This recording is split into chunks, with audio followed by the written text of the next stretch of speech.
खबर दिल्ली के द्वारका से है, जहां सेक्टर 11 स्थित गोल्ड क्रॉफ्ट सोसाइटी में दिल्ली पुलिस के सहयोग से एजवेल एसोसिएशन द्वारा वरिष्ठ नागरिकों के लिए साइबर सुरक्षा को लेकर एक कार्यशाला का आयोजन किया गया। कार्यक्रम में मुख्य अतिथि डीसीपी द्वारका एम हर्षवर्धन ने वरिष्ठ नागरिकों को ऑनलाइन ठगी के बारे में जानकारी एवं बचाव के बारे में तमाम जानकारी साझा की और साथ ही कार्यक्रम में उपस्थित प्रतिभागियों के सभी सवालों के संतोषजनक जवाब दिए। कार्यक्रम में डीसीपी द्वारका के अलावा एसीपी द्वारका मदनलाल मीणा व द्वारका थाना के सभी एसएचओ व द्वारका जिला के साइबर अपराध सेल के इंस्पेक्टर जगदीश कुमार भी मौजूद रहे। उन्होंने ऑनलाइन अपराधियों के महत्वपूर्ण संकेत बताए और यह भी साझा किया कि इससे कैसे बचा जा सकता है। आइए देखते हैं हमारे सिटी संवाददाता मारीदास की ये रिपोर्ट। धन्यवाद।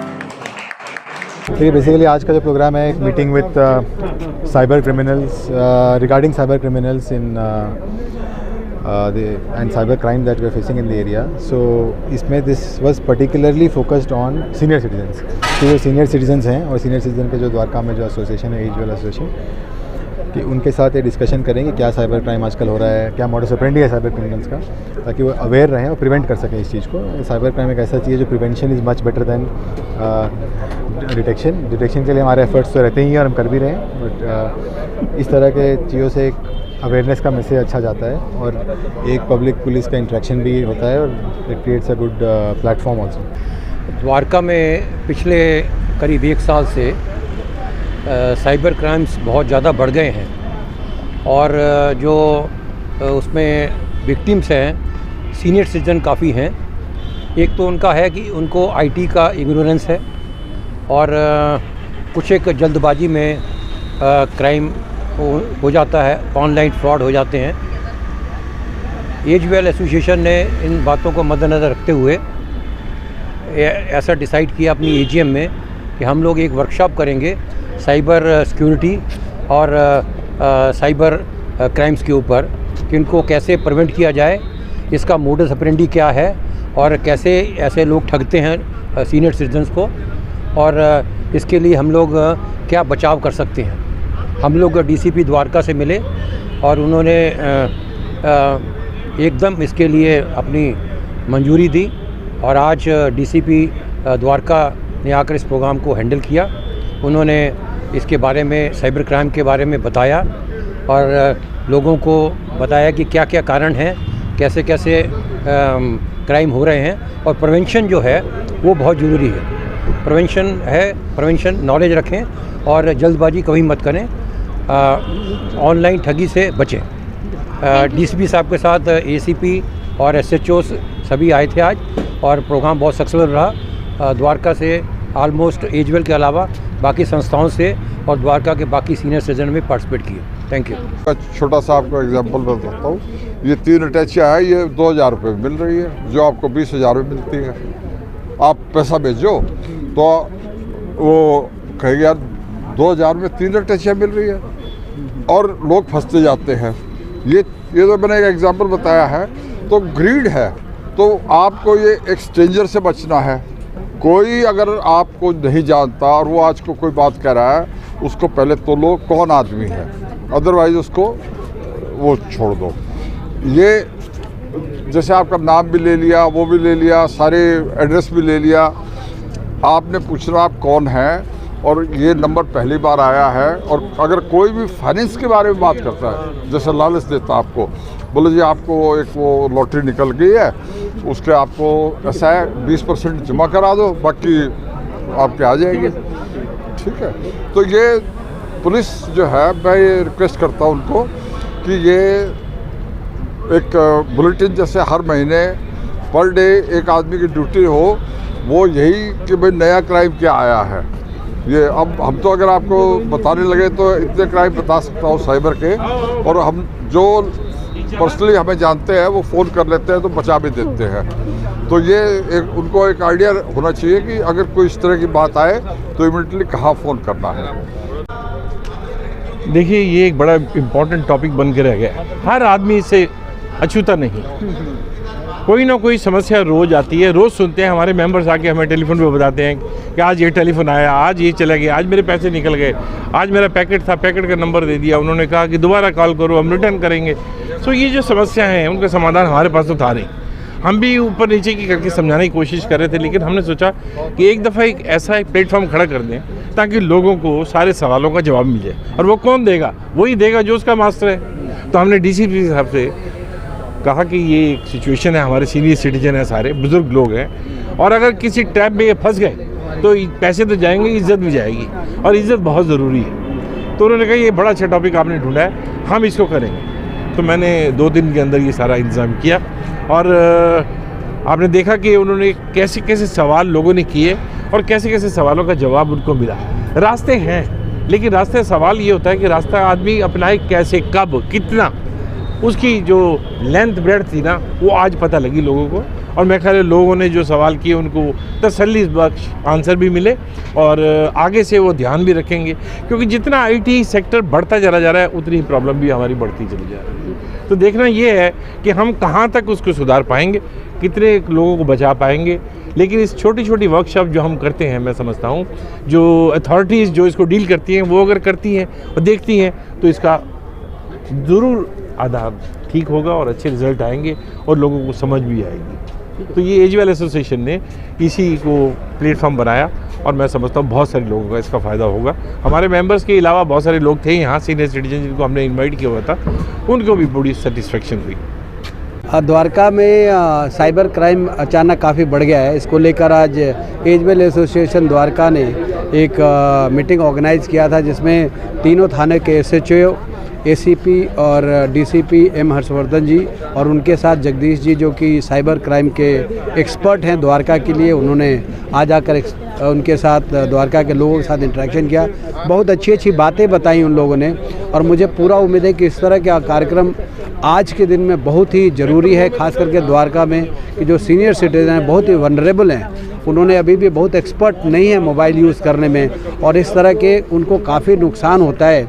ऐसे तो सरकार कहती है कि अगर कोई ऐसा नुकसान है तो भरपाई बैंक क्या कर देती है, बट देखा नहीं जाता। मुश्किल से रिकवरी रेट 30 से 40% था, 60% 70% लोग आज भी सफ़र करते हैं। तो पुलिस का ये प्रयास और एजवेल का प्रयास बहुत ही सराहनीय है, और मैं रिक्वेस्ट करूंगा जो ऑर्गेनाइजर्स हैं किस तरह का प्रोग्राम और भी अलग अलग सेक्टर में ले जाकर करें, ताकि जो कॉमन लोग हैं, जो रेसिडेंट हैं, उनको काफ़ी फ़ायदा मिलेगा। अगर ऐसा कुछ हो जाता है आपके साथ, तो we have already shared things and 1930 is the headline number for any kind of cyber crime. You should report on 1930 at the earliest possible, or you can go online at cybercrime.gov.in and report it online also.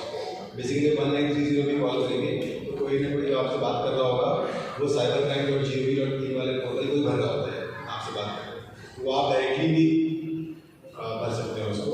And that portal has certain automated features, जो account numbers, जैसे आपके पैसे कौन से account में गए वो सब ब्लॉक करना, वो सब वो ऑटोमेटिकली करता है।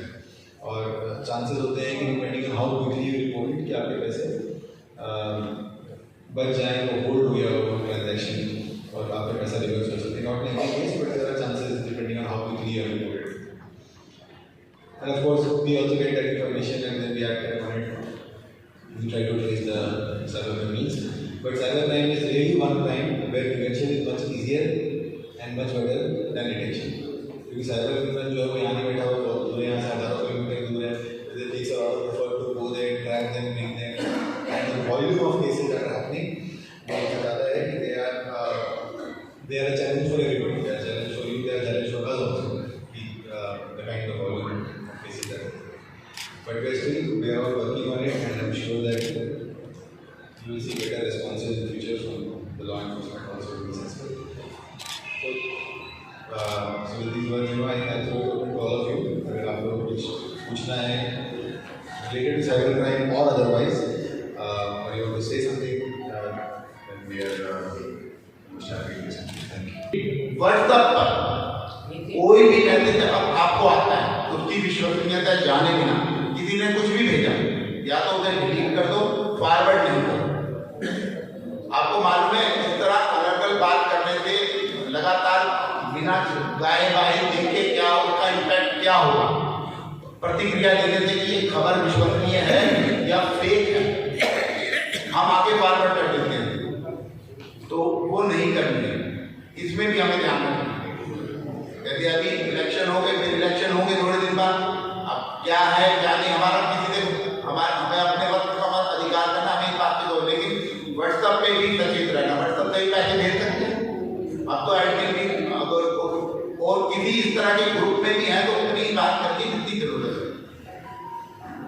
व्हाट्सएप पे और फेसबुक पे और इंस्टा पे। बाकी आप लोग की एज ग्रुप है वो आप ही प्लेटफॉर्म पे होंगे, स्नैपचैट और उन सब पे आप लोगों का कोई मेरे ख्याल से लेना देना नहीं। तो उस पर बच्चे होते हैं आमतौर पर, बच्चे वहाँ होते हैं जहाँ उन्हें खोजना मुश्किल है। बच्चे वहाँ होते हैं जहाँ उन्हें खोजना थोड़ा मुश्किल, ठीक है। वो स्मार्ट भी हैं सभी के बच्चे, तो हमने ये बात ध्यान रखी है। बाद फिर मैंने अपने सारे जितने भी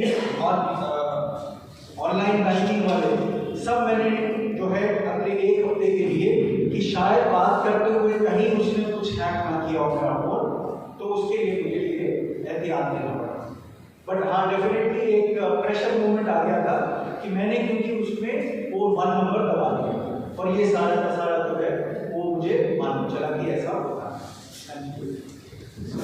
अभी हम आधार कार्ड देते हैं, हर जगह आधार देते हैं और आधार हमारे अकाउंट से भी लिंक है, पैन नंबर से भी लिंक है। तो हम लोगों को क्या स्टेप्स लेना चाहिए सो दैट कि आधार से कैसे बचा जाए? को जो उसमें मैसेज आता है कि your messages are encrypted so these are safe. तो अब हम जैसे अपना पुराना फ़ोन कहीं बेचना चाहते हैं तो उसके लिए हमें क्या सेफ्टी मेजर्स लेने चाहिए ताकि उस फ़ोन में भी हमारा व्हाट्सएप ना आए। तो the data can be recovered if somebody is really frustrated with running your data. So उसका बेस्ट है कि आप उसको फैक्ट्री रीसेट कर दें, सारा डेटा वाइप आउट कर दें, फैक्ट्री रीसेट कर दें, और I think for most people that should suffice. Some who are very high value targets and who have something very important to show for them additional measures are required. But for most people ये है कि आप अपने device को factory reset करके फिर उसको